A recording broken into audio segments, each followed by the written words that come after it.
carving. TRSpoons sign. Look at that, would you? Thought I'd show you what I'm doing between each of those photos. Well, first I drew on what I wanted to chip carve, but now so just going letter by letter, and I'll show you what I've been up to. Oh, I just noticed something that needs to be fixed. Never too late to go back and fix a mistake. Actually, there are no mistakes. It's just learning opportunities, isn't there? Oh yeah. My general plan though is to fill this in with paint once I'm done. So here I'm cutting. So if you imagine like you're cutting a valley when you chip carve, right? So you cut one side of the valley, cut the other side, and then that releases the chip. So just finish cutting that. Yeah, you can see hopefully there that I've just chip carved one side of a P that I'm doing. Not that I'm doing a P, I'm doing P. Yes. So now come back through the other side, and hopefully this releases really satisfyingly, but it probably won't because it's white oak, and that's fine. Chip carving's great because you can always go back, re-go over lines. As long as you do it at the same angle, you're fine. Even if you do it at different angles, you're still fine.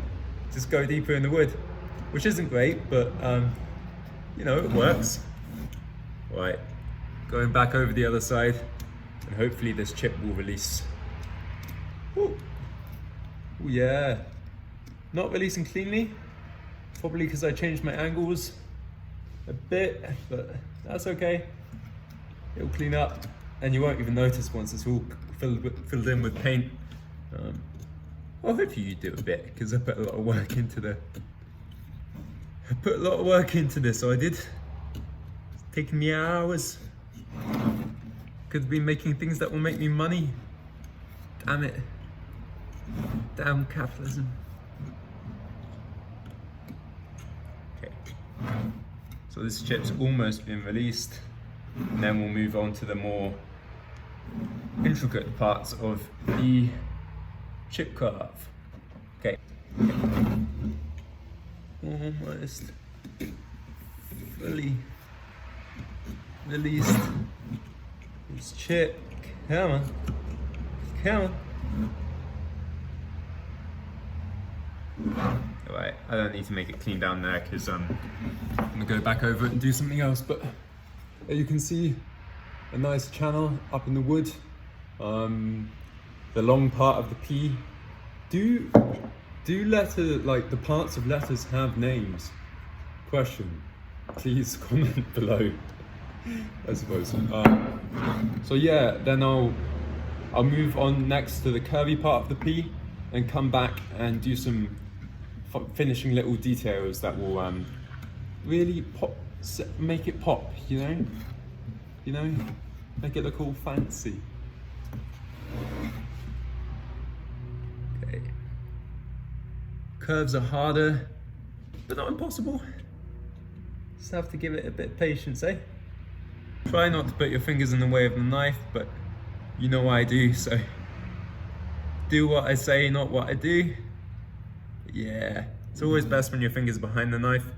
Thumb's a different case. You can see I'm pulling towards my thumb there, but I close it into my hand, so it couldn't possibly hit my thumb. See? So you're not pulling it towards your thumb, you're just pulling it towards your hand, you know? That doesn't make sense to you? Watch a professional chip carving. You can chip carve off what I'm telling you, but there's a lot more information to know.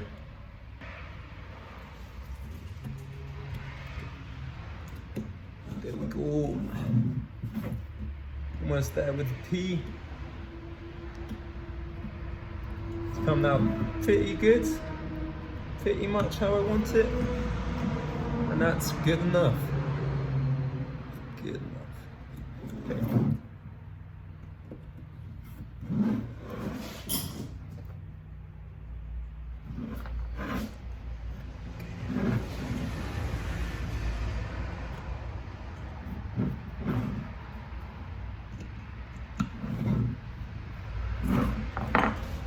Alright, curvy part of the P, just in the interest of time, I'll probably come back and clean it up a bit more.